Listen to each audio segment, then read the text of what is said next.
ఆర్థిక శాఖపై అసెంబ్లీలో సీఎం చంద్రబాబు శ్వేతపత్రం విడుదల చేశారు. తెలంగాణ విభజన తర్వాత ఏపీకి జరిగిన నష్టం కంటే వైసీపీ అధికారంలోకి వచ్చిన తర్వాత జరిగిన నష్టమే ఎక్కువని చెప్పారు. గతంలో ఎన్నడూ లేని విధంగా రాష్ట్రం అప్పుల ఊబిలో కూరుకుపోయిందని చెప్పారు.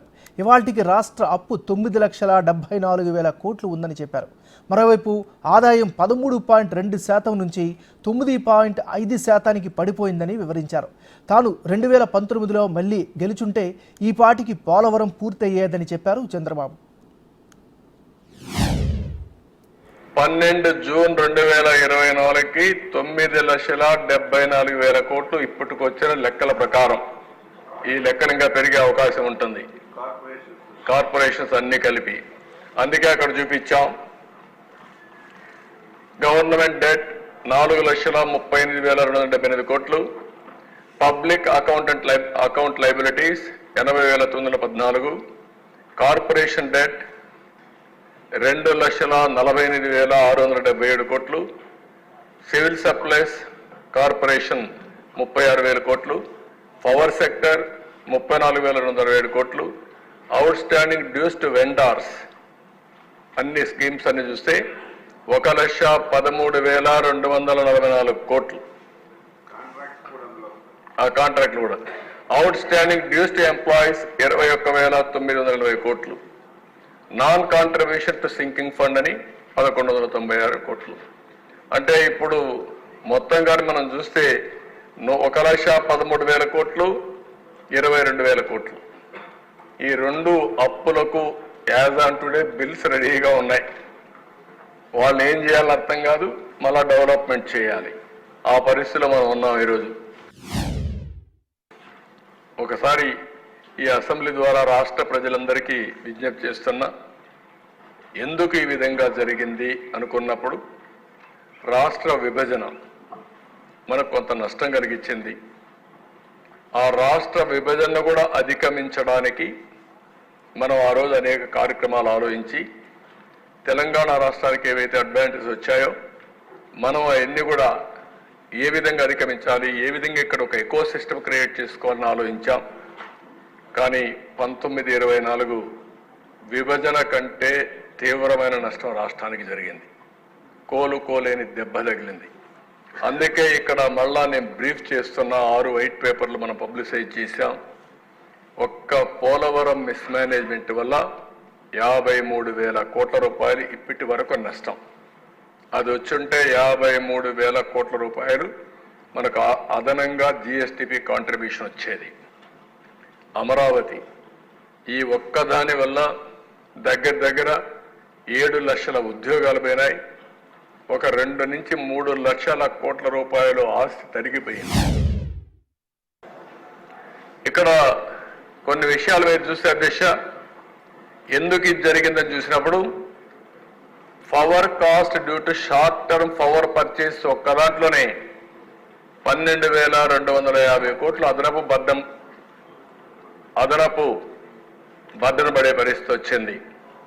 ఒక్క ఇల్లీగల్ శాండ్లో అంటే ఇష్టానుసారంగా అమ్ముకున్న దాంట్లో ఒక 7,000 కోట్ల రూపాయలు రాష్ట్రానికి నష్టం వచ్చింది. అదే మరి మినరల్ వెల్త్ 9,750 కోట్ల రూపాయలు నష్టం వచ్చింది. ఇంకొక పక్కన అధ్యక్ష మ్యాంగ్రోవ్ ఫారెస్ట్ కాకినాడ, దాన్ని కూడా డెస్ట్రాయ్ చేశారు. దాన్ని డెస్ట్రాయ్ చేస్తే ఎన్జిటి 5 కోట్ల పెనాల్టీ వేశారు. దీనివల్ల ఒక పక్క అమరావతి, ఒక పక్క పోలవరం, ఒక పక్క పవర్ సెక్టర్, ఇంకో పక్క ఇండస్ట్రీస్ అన్నింటిని పంపించేయడం. దీనివల్ల పెట్టుబడులు పెట్టే వ్యక్తుల్లో నమ్మకం పోయే పరిస్థితి వచ్చింది.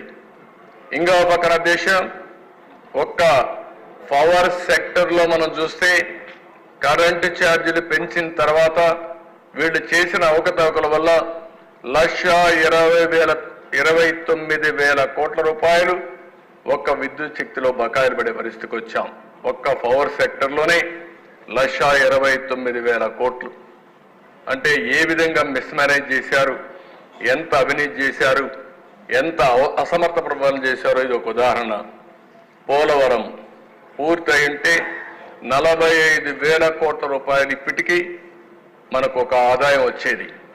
అంటే ఇది కాకుండా మీరు ఒకసారి చూస్తే ఒక్క డ్యామేజెస్, లేకుంటే ఇప్పుడు అదనపు ఖర్చు 4,900 కోట్లు అవుతుంది. విశాఖపట్నంలో రిషికొండలో అక్కడి నుంచి మీరు చూసే సముద్రం కనపడుస్తుంది. ఆయన పోయి అక్కడ కూర్చొని ఆ సముద్రాన్ని చూసి ఆనందపడాలి. ఆయన ఆనందం కోసం 500 కోట్లు అంటే బాధ్యత లేని రాజకీయ నాయకులు. ఇది మేజర్గా జరిగిన దుర్మార్గమైన కార్యక్రమం. నెక్స్ట్ ఇప్పుడు ఏం చేయాలో మీరు కూడా ఆలోచించాలి. ఆ రిషికొండ ప్యాలెస్ ఏం చేయాలి, ప్రజావేదిక ఏం చేయాలి. నాన్ సీరియస్ కాదు ప్రసాద్ గారు, నువ్వు ఆయన తీసుకునేది కాదు. ఏంటి ప్రజాధనాన్ని ఈ విధంగా దుర్వినియోగం చేస్తే మనలో ఏంటి చైతన్యం, ప్రజా చైతన్యం ఏంటని అడుగుతున్నా. బాధ్యత లేకుండా ఇష్టానుసారంగా చేసి తప్పించుకోవాలనుకుంటే ఇది రైట్ అని అడుగుతున్నా. నేను 14 ఏళ్ళు సీఎంగా ఉన్నా, అంతకుముందు 5 ఇప్పుడు కూడా ఉన్నాను. ఎప్పుడు నేను ఇలాంటి ప్యాలెస్లు కట్టాలి గవర్నమెంట్కి అనుకోలేదు. ఏంటి ఆ ప్యాలెస్, ఎక్కడి నుంచి కడతావు నువ్వు, ఎక్కడిది డబ్బులు? ఇది టూరిజం, మొత్తం టూరిజంతో ఖర్చు పెట్టుంటే ఈ 500 కోట్ల రూపాయలు కనీసం సంవత్సరానికి 1000 కోట్ల రూపాయల ఆదాయం వచ్చేది, టూరిస్టులు వచ్చేవారు. అలాంటిది నీ యొక్క విలాసవంతం కోసం, నీ పైశాచిక ఆనందం కోసం 500 కోట్ల రూపాయలు తగలేస్తారా మీరు? లాయర్ల కంటే అధ్యక్ష ఐఏఎస్ ఆఫీసర్ని సిఎస్ అని లేకపోతే సీనియర్ ఆఫీసర్ని పిలిపించి కోర్టు హాల్లో నిలబెట్టి నువ్వు మేము ఇచ్చిన ఆర్డర్ ఇంప్లిమెంట్ చేయలేదు కాబట్టి జైలుకు పంపించిన సందర్భాలు కూడా ఉన్నాయి. పనిష్మెంట్ జైలుకు కూడా పంపించిన సందర్భాలు ఉన్నాయి. ఒక దుర్మార్గుడి పాలనలో అధికార యంత్రాంగం ఏ విధంగా నిర్వీర్యమైపోతుంది, అధికారులు కూడా మానసిక క్షోభ ఏ విధంగా అనుభవిస్తారో చేయని తప్పుకి. వీళ్ళు చెప్పారు నువ్వు అపోజ్ చేయమని, నువ్వు డబ్బులు ఇవ్వద్దని, ఇవ్వలేమని. వీళ్ళు ఇవ్వలేకపోయారు. వాళ్ళు డైరెక్షన్ ఇచ్చారు, ఆ డైరెక్షన్ ఫుల్ఫిల్ చేయలేకపోయారు. అప్పుడు ఏం చేశారు కోర్టు, ఎవరైతే కన్సర్న్ ఆఫీసర్ ఉన్నాడో ఆ ఆఫీసర్ని కంటెంప్ట్ కింద జైలు పంపిస్తున్నారు, పనిష్మెంట్ ఇస్తున్నారు. అంటే ఎక్కడికి పోతున్నాం? అదే అడ్మినిస్ట్రేషన్ చేసినటువంటి దుర్మార్గమైన పాలన. 1-2 తప్పులుంటే కరెక్ట్ చేసుకుంటాం. ఇన్ని తప్పులు ఎట్లా కరెక్ట్ చేస్తారు దేశ?